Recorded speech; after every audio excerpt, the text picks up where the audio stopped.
yemye bushobotsa ntimutinye kuko so bimuhimbara kubaho ubwami yemye bushobotsa ntimutinye kuko so bimuhimbara kubaho ubwami.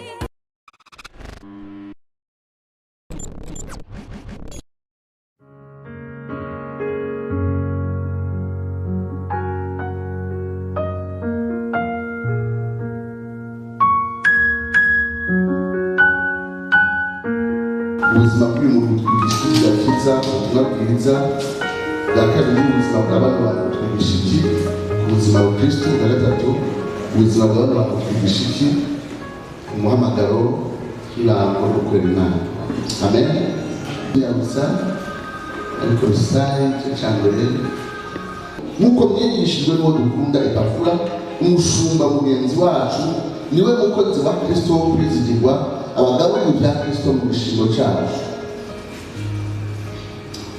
Igice cya kane umurongo wa 12 gushika kuri 14 aravuga ngo Epaphras w'iwanyu umushumba wa Kristo Yesu arabatasha yama abagwanira mu gusenga kwiwe kugira ngo mushikame mutunganye rwose mumeze neza mumenye neza mudatekeranya iby'Imana igomba byose. Subiremo Epaphras w'iwanyu umushumba wa Kristo Yesu arabatasha yabagwanira mu gusenga kwiwe kugira ngo mushikame mutunganye rwose mumenya neza mudatekeranya iby'Imana igomba byose. Some Filemo umurongo wa 23 aravuga ngo Epaphras mugenzanje tubohanywe muri Kristo aragutasha. Epaphras mugenzanje tubohanywe muri Kristo aragutasha. Amen. Amen. Hari ubwo Pawulo yakoze mu rugendo rw'ubwo tubivuga ubutumwa aho yafata ubutumwa mu ntara yagutse ya bita ngo mu ntara ya Aziya, ariko bavuze mu ntara ya Aziya cyari igice cyo muri Aziya abaromani bari baganje bakunda gucita ngo Asia Minor kubera icyo gihe n'ubuturukiya kuno munsi, ariko yari intara yagutse rwose ku buryo yabera n'iriho presenta Aziya yose. Ushobora gusoma n'ibitabo byakozwe n'intumwa igice cya 19 umurongo w'9 n'uw'10 uko hano baraza kugufasha havuga ngo ariko bamwe n'intumwa bikomanaje imitima batubwira inzira ya Yesu imbere y'abantu ava muri bo arobanura abigishwa uko bukeye avuganira nabo mu nzu yo kwigishirizwamo ya Turano umurongo wa 10 bimara imyaka 2 bimeze gutyo nuko ababa muri Aziya yose bumva ijambo ry'umwami wacu. Nuko ababa muri Aziya yose abayuda n'abagiriki bumva ijambo ry'umwami wacu. Bavuze muri Aziya yose bisobanurwa Aziya ubwo tubizi no munsi. Babasha kuvuga Aziya ntoya ico gice cyo muri Aziya cyari munsi y'ubutegetsi bw'abaromani no munsi abo turukiya no munsi. Pawulo yahakoreye ministeri imara imyaka 2. hari Pawulo yagenda harakamara iminsi mike Itesalonike yamaze iminsi 3 gusa, Ifilipi yahateze rwose, ariko hari ahantu yaca i Korinto akamara n'umwaka n'unusu, i Efeso akamara n'imyaka 2 bivanye n'uko Imana yaganiriye nawe. Ariko iyo atereye ahantu ibango ryiwe ryaca ryaguka rigashikira ibisagara bitandukanye, ibisobanurwa yuko we ubwiwe ari we yagenda muri ubwo buce bwose n'ubucimbiri bwose, ariko ibango akoreye ahantu ahatereye byarakura uburyo abakijwe ngaho batwara ubutumwa mu burere bukikuje i Efeso. Uko niko Kolosayi yahavuye ishikirwa n'ubutumwa bwiza. Hariho akarere abantu biga geography bita la vallée de l'Icus, ni kuvuga ni zari intara ziri mu ntara yagutse yitwa Frigi, mu kirundi bavuga ngo Furugiya, muzo basoma bavuga ngo Furugiya, numva urujambo rwo kuvuga mu kirundi, ariko iyo ntara ya Frigi yose yari intara yegeranya ubwo buce butandukanye, Kolosayi, Laodikiya n'ikindi gisagara bita Hierapolisi. Rero ubutumwa bwiza buvuye muri icyo gisagara cy'Efeso bwaragutse burabandanya bushikira ubwo buce bita Kolosayi, Hierapolisi arahavuga ariko yandikira Kolosayi hamwe n'Kolosayi. Hari hafi kubera kari ako karere cyari icyo kiyaya kinini kiva muri Efeso kikabandanya mu kiyaga bita la mer Ege gushikaho kibandanya gushika i Série. Ni muri iryo terambere ry'ubutumwa bwiza buhereye Efeso abantu bakijijwe baciye batwara ubutumwa bwiza muri ico kiyaya twita ikiyaya ca Lukisi.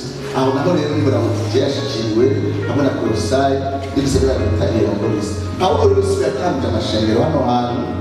Biragaragara ko Epaphras avuka i Kolosayi yowe kumbure ku mpamvu za bizinesi, impamvu zituma abantu baja mu gisagara biriko Efeso yari imeze nka kapitale ya Aziya Minoro yose. Birashoboka ko ico gisagara kinini ca Efeso ku mpamvu kumbure z'ubuzi n'ubudandaji, hanyuma agahura n'ubutumwa bwiza agaca asubira aho avuka mu gasagara gato k'i Kolosayi, hanyuma agashingayo ishengero. Imana yagushije. Ikintu kiryoshe nuko iyo Imana dukoresha igashikira mu buzima bw'umuntu, nituba tuzi abantu dushikiye mu buzima bw'uwo muntu. Iyo tuba turashimira nta Yesu Kristo tubwiye umuntu umwe abahagaze imbere yacu ari umuntu umwe, mugabo uwo muntu abantu n'abantu benshi, abantu n'imiryango myinshi, abantu n'abagenzi benshi. Iyo umuntu umwe tumwihambiriye Imana ikadushoboza agahindukira Kristo, hashobora kuvamo umwimbu urenze rwose udushobora kwibaza. Pawulo ibanga yakoreye Efeso byatumye havuka amashengero ahantu atarigera ashika. Yandikisha ishengero ry'i Kolosayi avuga ati ndabandikira mwese muri Kolosayi, Laodikiya n'Hierapolisi abo tutarigera tubona n'umunsi n'umwe.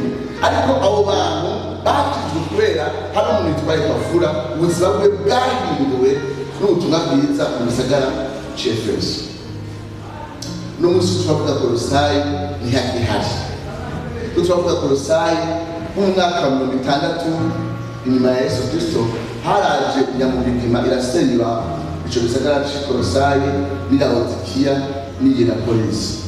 Ariko kubera ibisagara bya Hierapolisi na Laodikiya by'ibisagara bikomeye bitunze, inyuma y'imyaka 30 gusa byaciye bihaguruka gusa kandi birubaka.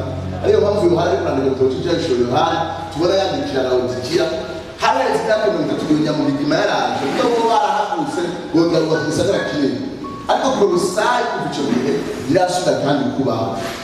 No munsi turavuga Epaphras ya Kolosayi, ariko abo hantu ntihakibaho kubera ko agasagara gato kamaze n'abahinga bigeze bihereza pene bagenda gucukura amasigarira y'abo gasagara kugira ngo bamenye amateka yabo. Ariko Imana yo mu ijuru irazi amateka ya kano gasagara, irazi amateka y'umuntu witwa Epaphras. No munsi turavuga ko kandi agasagara kiba gato kari kamaze kandi katakiriho kubera ubutumwa bwiza. Namavuga yuko iyo ubuzima bwacu mu Gifaransa ngo mise, iyo ubuzima bwacu tubutumbereje ku butumwa bwiza, ntacyo bitwaye aho tuvuka, ntacyo bitwaye ko turi mu Burundi agahugu kanyuma gake, ntacyo bitwaye. Ubuzima bwacu bugira une valeur éternelle, peu importe aho turi, peu importe aho turi, peu importe aho twavukiye, peu importe igihugu turimo, ubuzima bwacu bugira une valeur éternelle igihe twabutumbereje ubutumwa bwiza. Uyu bwiye Pawulo ariko asezera ishengero ry'Efeso avuga ati Jesse nitwaye ubuzima bwanjye twari umunsi wa mbere nkaho umenga bufise agaciro pourvu que j'accomplisse ma course et que ngushimire ntahe ubutumwa bwiza. Amen. No munsi Epaphras tumuvuga kubera ubuzima bwe bwabaye ubuzima bw'agaciro kubera yabutumbereje ubutumwa bwiza. Haleluya, haleluya. Reka tumere n'agato mbega Epaphras Imana binyuze gute mw'ibango, mbega yakoranye na Pawulo gute? Hari amajambo make twasomye nashaka tuyasubiremo. Amera Pawulo kuramuvuga yaduheze igicapo ingene Epaphras yarameze. Sino kandi twandika Abakolosayi cyo cyambere ku murongo w'indwi cyo gusimbe turabe hariya cyo cya kane umurongo wa 12. Sibiri kandi muri Kolosayi cyane ku murongo w'indwi amwita umushumba mugenzi wacu, niwe mukozi wa Kristo wo kwizigirwa. Uyu Epaphras yahinduka umupartenere wa Pawulo, kuko Pawulo amwita umushumba mugenzi wacu umukozi wa Kristo wo kwizigirwa. Abikolosayi 4:12 turabengere amwita avuga ngo Epaphras w'iwanyu umushumba wa Kristo. N'atabyinshi dufise by'ingene Epaphras yakoranye na Paulo amwita aya mazina abiri akomeye avuga ati uyu ni umushumba mugenzi wacu, dusangiye kuba abashumba ba Kristo. Nubwo hanyuma mu gice cya 4 ni Pavyita avuga ngo umushumba wa Kristo. Avuze umushumba wa Kristo mugenzi wacu, avuga ati dusangiye ubwo buzima bwo kuba abaja ba Yesu Kristo. Amen. Haleluya. Haleluya. Muri jambo umushumba, abanyarwanda nibo mbanumva nira umushumba naka. Nutwe kujenda mu mukozi w'Imana. Sivyo. Ariko ico gihe bavuze umushumba nikaraga jambo k'icubahiro nk'uko no munsi bimeze mu gihe cyacu. Bataka kwise mu narifa. Ijambo umukozi w'Imana ryavuye ikindi kintu mu bihe byacu siko byaremeze kera. Nta muntu yifuza kwitwa umushumba. Iyo bari mu esclave ndetse kuba umudulo kuba mu esclave cyari ikintu kigaritse rwose kuko nta bushake wabufise, nta mugambi wawe wabaho, nta bugombe bwawe bwabaho, wamucakariye ubugombe bw'uwundi muntu, washitsa umugambi wiwe gusa, nta kindi. Ntibyari biryoshe, nta autonomy, nta independence, nta kwishira no kwizana, nta gukora icyo ushaka. Ariko ndababwira kuba umushumba wa Kristo, kuba umuja wa Kristo, kujakarira icyo ashaka, kuba wogira ngo ushitse umugambi wiwe ubugombe bwiwe, bwumva ari ikintu cyo kwirata no kuvuga muri presentation. Ariko ndababwira ntiyari titwe bwari ubuzima. Bano bantu bari bajakariye icyo Kristo ashaka, bari bajakariye icyo Kristo agomba gusa, bari bajakariye gushitsa umugambi wiwe, bumva gukorera mu mugambi w'agakiza uri kurakwiragira mu isi kuva ku munsi wa Pentekote kw'isukwa rya Mwemu Yera, bumva gufeza parti y'uwo mugambi ari iteka ridasanzwe. Kandi umviriza bariko barakoreshwa mu mugambi w'agakiza, ibaza n'ivyawo, ibaza n'amavizo yawo, nshaka bigenda gutya, nshaka bisa gutya, nifuza ko ishengero ryanje ryomera gutya, nshaka ministeri yanje ibere gutya. Oya, barabashumba bakora gusa icyo Yesu ashaka, bakoreshwa nk'uko ashaka, bagenda aho ashaka bagenda, bakora icyo ashaka gukora, bavuga icyo ababwiye kuvuga. Haleluya. Ni muri ubwo buryo bati turi abashumba. Bamubwiye Epaphras bati uyu muntu asangiye ubwo buzima bw'ugucika umushumba wa Kristo nawe. Pawulo avuga ati Epaphras umushumba wa Kristo mugenzi wacu. Hari akajambo yumvira ko ngo wo kwizigirwa, ni wa muntu wo kwizigirwa. Ibyo twaravuze ingene Tito yari umuntu wo kwizigirwa. Pawulo yandikira ishengero ry'Ikorinto avuga ati sindeba isoni n'ingene nabaratiye Tito kuko ukwera kwabwiye niko ameze. Dependability, turavuze ingene Tito yari umuntu ashobora kwizigirwa. Reka ndabwira iyo umuntu abo kwizigirwa imbere y'Imana n'imbere y'abantu abo kwizigirwa. Reka ndabwira tubategura n'abantu twebwe dutegura abantu ngo atubere abantu bakora ibyo dushaka. Uwo munsi urabona abantu bari turi kubutsa umugozi ashobora gucuranguza ahakujyana kuvyura mugabo kure bise ugati na icyo ndindiriye agashara ndindiriye cyane ariko nakurikirana ukemera ukamenya umukozi aciye bugufi ariko wanataho uva mu cy'ukoresho sinzo bana hafu sinzo bana inzu yanjye ndaye sinzo bana yiketse breakfast n'ibindi n'ibindi. Turashobora kuba mwishengera umuntu akatwumvira rwose, akatwumvira cyane. Ujya mu Kristo agahaguruka, ariko ntibisaba ko umuntu agahagurukira Kristo. Ashobora kugira ngo se tumugire diyakoni, ashobora kugira ngo agire ijambo ryiza mu ishengero. Bibiliya ivuga yuko ubwambere bwo gushika abashumba ba Kristo, abacakariye Kristo. Iyo ducakariye Kristo duhinduka abo kwizigirwa. Haleluya. Haleluya. Umuntu ashobora kugerageza kuba kwizigwa kuri jewe ariko atari umushumba wa Kristo. Ariko ushobora kuba umushumba wa Kristo n'uwo muntu wo kwizigwa ku bantu, n'uwo kwizigwa mu ibango, n'uwo kwizigwa mu ishengero. Haleluya. Uyu Epaphras ati uyu ni umushumba mugenzi wanjye muri Kristo, niyo mpamvu ari n'uwo kwizigirwa. Haleluya. Imana ishimwe cyane. Ndakunda aya majambo kuko n'amajambo twibutsa umutima dukwiye kuzana mw'ibanga gukorera Imana igihe cyose.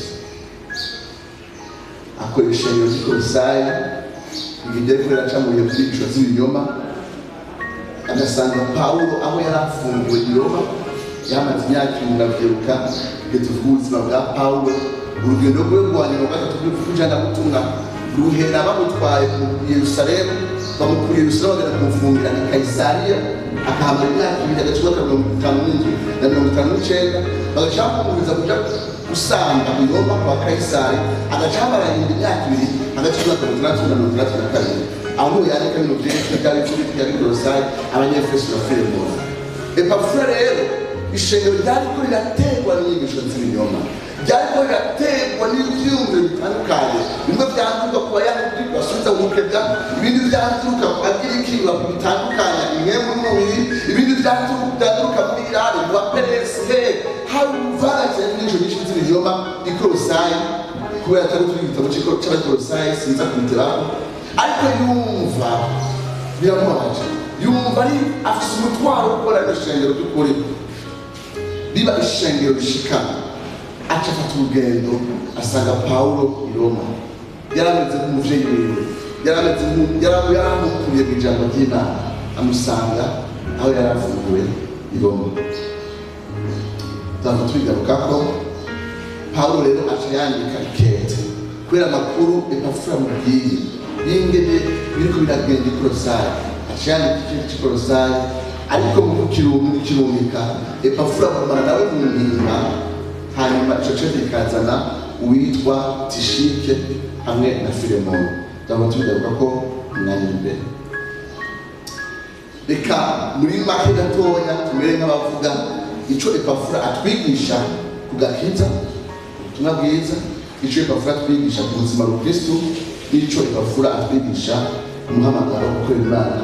Ubwo twagiye turabikora no ku bandi, nitwabikora tukanyarutsa tuza gusigarana umwanya mutoya wo gukora kuri Epaphrodite. Murumva ko Epaphras na Epaphrodite ari amazina yegeranye ahakwa gusa, tuza gusigarana umwanya mutoya wo kubavuga. Reka dore ku kintu ca mbere kijanye n'agakiza. Twaravuze byinshi kuri Pawulo, kuri Barnaba, kuri Timoteyo, kuri Tito, ariko uno munsi kuri Epaphras ashaka kuberuka mu gatonya n'agaherero kajanye no gushinga intara ya Kristo. Uyu muntu yabaye uw'akamaro, yakirijwe i Efeso, ariko yumva umutwaro wo kuvuga ubutumwa i Kolosayi, aho Pawulo atigeze ashika abwira ubutumwa ari Kolosayi, hanyuma atangura igikorwa c'ishengero. Ari Kolosayi niho na Filemoni yasengera, mbere kumbe n'ishengero ryari mu rugo rwiwe kwa Filemoni. Ibi tugaruka ku kintu gisanzwe rwose cyane, gisanzwe. Iyo umuntu yakijijwe aravuga Yesu. Ikintu ca mbere Filemoni Epaphras atwigisha ni uko ahuye n'Imana i Efeso muri rikanguro dusanga hariya mu gitabo ca Cyakozwe no 19, yaciye agenda kuvuga Yesu gushika aho avuka igikombe.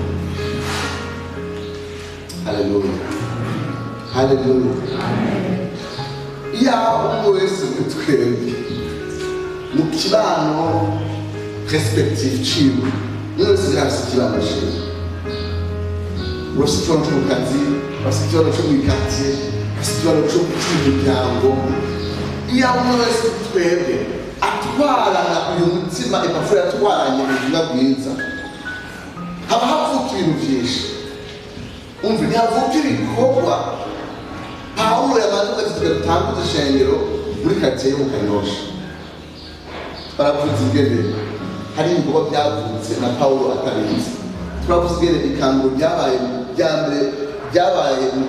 mu banyamahanga i Antiokiya, ari ikanguro intumwa z'i Yerusalemu zitakontorora, sibo batanguje ishengero i Antiokiya.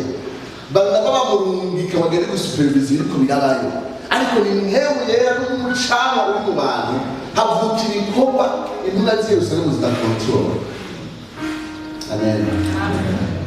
Hamwe ibikorwa byovuga byari ibikorwa byabo by'ipasitori yasinye ati tugira dutangaze rwacitwa gutya hanaka, hovuka ibikorwa bibi.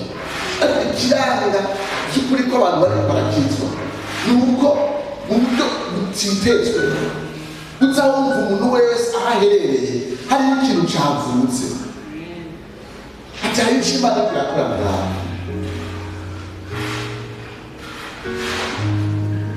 Twe turongoye muvuma bita Green Pastures, ni muvuma yitegura abantu gusoma Bibiliya ino mu mwaka. No musi dukoresha application yitwa Green Pastures.bi. Hanyuma twatangiye gufite ama green cells aho abantu bari mu rugendo bafashanya kandi bakora kibana aho bari. Ariko gashima Imana hari icyo twe twatangiye gufite ama green cells. Ndakije mu bintu ni abantu bonye bavuze bati twe twumva umenga na hano hantu aho duherereye twoshitse abantu mbega ngo dufasha abantu b'imwari bagutevuye ati twebwe kuri turumva hano hantu ho vuga igikorwa cyo gufasha abantu bose bari ku kibano n'ijambo ry'Imana. Aho muri mbere cyo baragutevuye ati twebwe gusa abantu barenga 30 mbega twotanguza igikorwa ngaha hanya kugira ngo dufashanye gusoma Bibiliya ku munsi ku munsi. Hari ibintu bivuga uvuga ati ibi bintu si jewe nabitanguje, si jewe napanze gahunda mu mwaka azovuga amasengesho 20. Kandi nigisha umupasitore abone umukristo ari kugira tumviriza hari abantu 10 bazimisi burabwira ubutumwa muri quartier mbega rero tabudasenga mukazofasha ngene bigenze. Iyo ayo makuru atariko aravuka haba ari akabazo. Iyo abantu bakora gusa cyane nyine uberetse haba akabazo. Aho muhemurira kugaragara cy'ukuri niba tukuru abantu barakijijwe, niba abantu by'ukuri baravutse bwa kabiri, hari umucanwa w'ivugabutumwa w'injarabutumwa wamufatanya n'agakiza n'isi yose. Bwa kabiri ubuzima bw'Kristo bwa Epaphras bwari bumeze gute? Nta byinshi tubwirwa kuri Epaphras tujye n'ubuzima bwiwe, ariko twiyumvire yuko ingene Pawulo amubwira ko asengera i Kolosai ariko yasengera na Epaphras, kandi ko ubuzima bwa Epaphras bwari bukwanye n'iryo sengesho rya Pawulo. Reka tubisomere muri Kolosai igice cya mbere umurongo w'icenda gushika ku wa 11. Mbega ubuzima bwa Kristo bwa Epaphras bwari bumeze gute?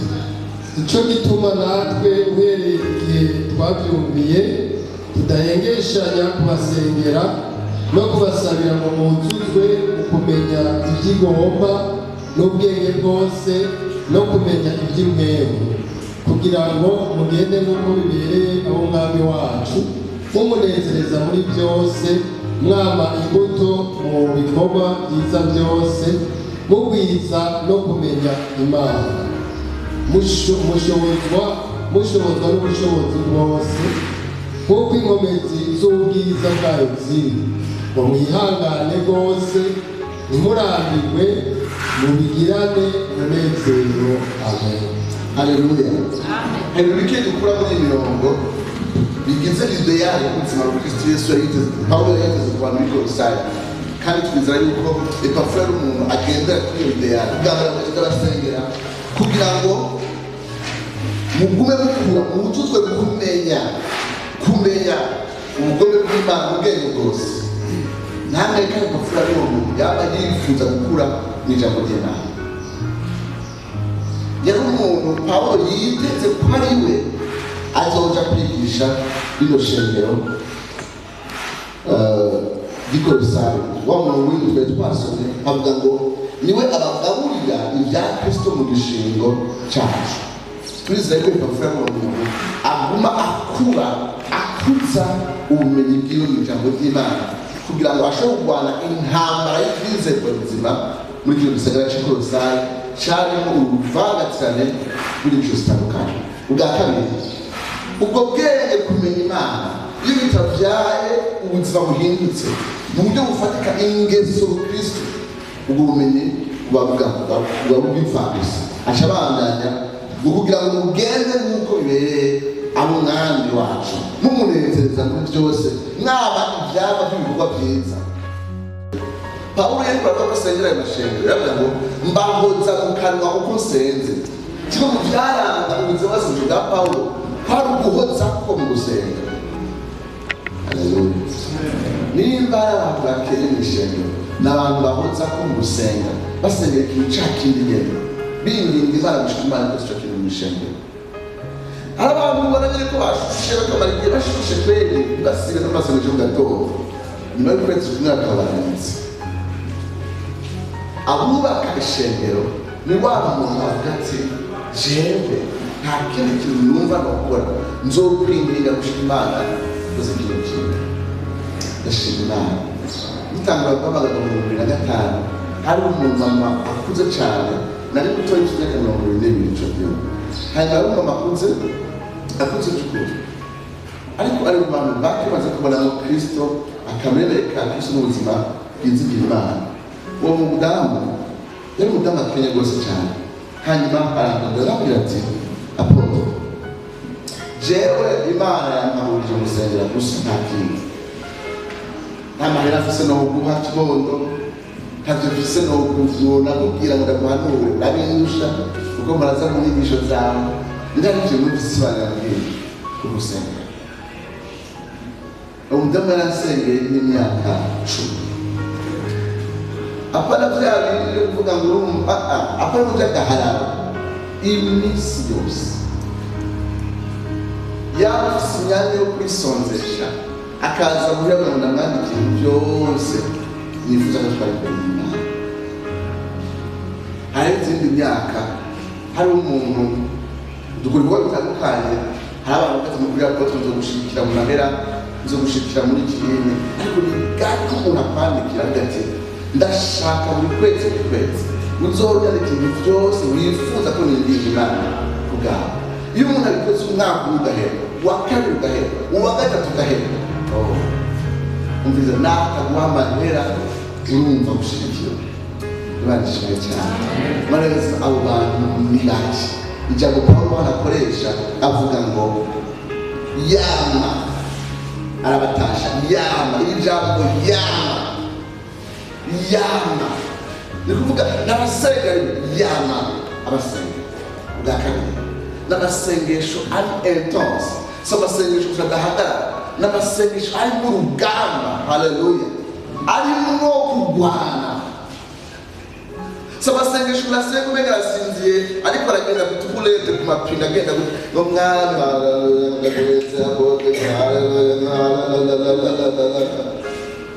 n'abasengesho asenga hari n'umukomezi, hari n'urugamba rwo mu buryo bw'impemu, arwana n'abahambaye n'abakuru hano mu kirere. Amasengesho amwe yo kwisonzesha ahandi asenga bitamworoheye mugabo aharwana urugamba rwo mu buryo bw'impemu.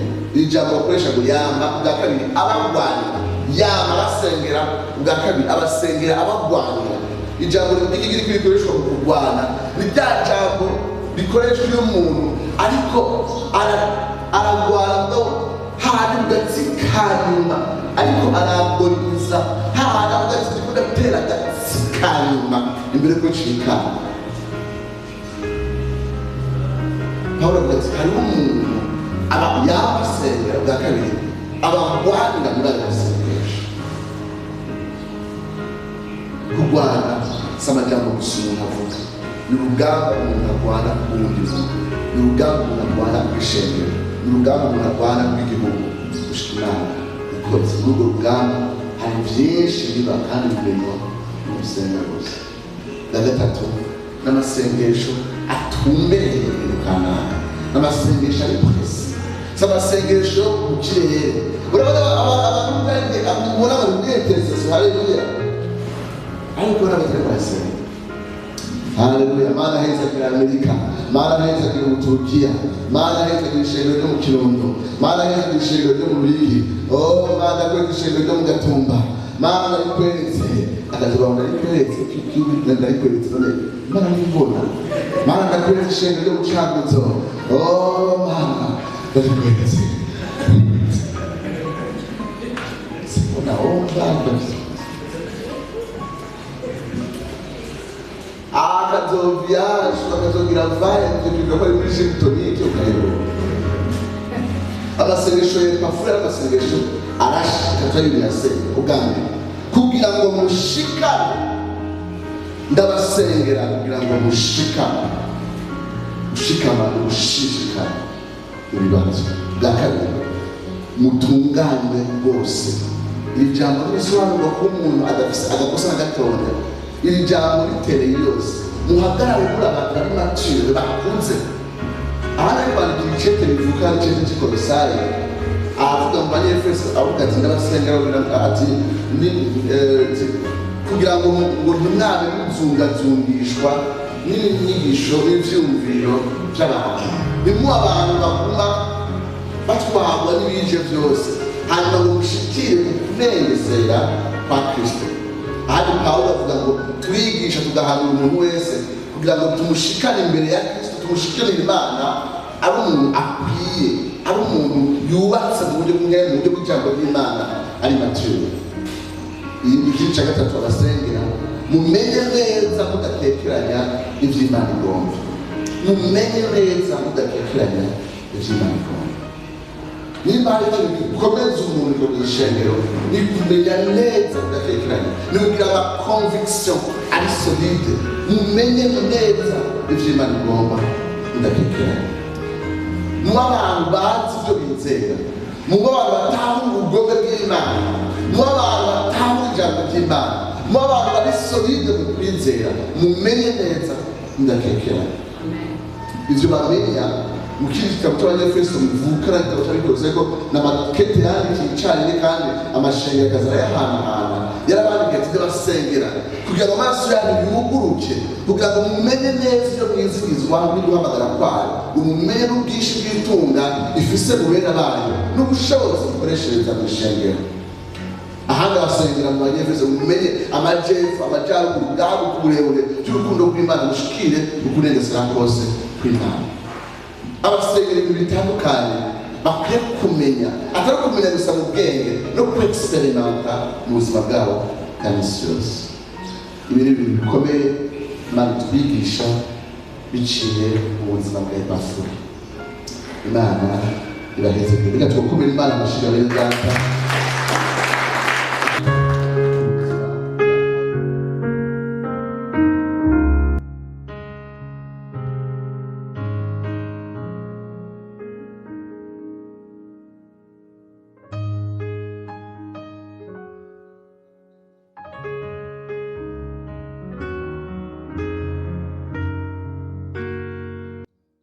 Turakwinginze Mwami utugira abo bantu badahumeka na Epaphras ishengero ritunganyije rwose, badahagarika Mwami kukwinginga, badahagarika kukurondera ku murango no mw'ijoro. Gushika ubwoko bwawe bumenye neza ico ugomba ko Mwami ariko ijambo ryawe wahishuye, ariko ubwoko bwawe buri mw'ijambo ryawe gushika bishinzwe neza rwose mu kwizera bikagira ama conviction. Abakuru b'inyigisho zitandukanye z'ibinyoma zoza baba abashinzwe rwose urashobora kugira abo bantu nawe bahagarara ishengero rya Epaphras mu ntambara yo mu buryo bw'impemu, kuko turwana twanyama n'amaraso abakunda bahambaye impemu bw'izahanwa bw'ijuru. Ariko Mwami ashobora kugira abo bantu bahagarara mu rugamba rw'impemu gushika ishengero ryawe hane byo bujabugerwa ngo abakunda bahambaye bamenyere ku ishengero ubwenge bw'Imana mu buryo bwinshi. Ishengero ryawe riba ishengero ritriomphante, riba ishengero rinesha, riba ishengero riconquérante, riba ishengero Mwami riprevara kugira ngo nzokubaka ishengero ryanje ku rutare kandi amarembo y'ikuzimu. Oh, nous ne pourrons pas prévaloir contre cette église. Mwami bashobora kugira abo bantu baterabana nawe gushika ishengero ryawe urigize rya shengero amarembo y'ikuzimu atinya, amarembo y'ikuzimu yumva, umurindi wayo adahunga. Bashobora kugira abantu basenga gushika ishengero ryawe ari ishengero atagakengenge k'abadayimoni gahari, ari ishengero riminahaza icyubahiro cyawe mw'isi. Bashobora kugira abantu basenga gushika Mwami ishengero ryawe ritunganijwe rwose. Nkuko Pawulo avuga ngo niyo mpamvu dutaba ku murango no mw'ijoro twigisha umuntu wese kugira ngo tumushikirize Kristo ari ukwiye mu buryo bwose. Mwami turagushimiye ko mw'isi yose Mwami wamvuse abantu wakuruta na Epaphras, abariko barakurikirana Mwami, abazokumva buno butumwa, abari hano Mwami uhaguze abantu basenga udahumeka, abinginga udahumeka, gushika ubwenge bw'igihugu cacu, gushika Mwami muri w'ikanguro usuye kandi guhumekwa muri kano karere kacu. Urashobora guhagurutsa abasenga kandi badahagarara. None Mwami turagushimiye kugira ngo tuganire uyu munsi turagushimira watuganije bitandukanye tugushimira kuko urabyara muri twebwe uyu mutima wo kwitega kw'ijuru kuko wakoreye mu buzima bw'abandi bantu ubikomeze kandi bishishikare muri twebwe yemwe bushobotsa ntimutinye kuko so bimuhimbara kubaha ubwami yemwe bushobotsa ntimutinye kuko so bimuhimbara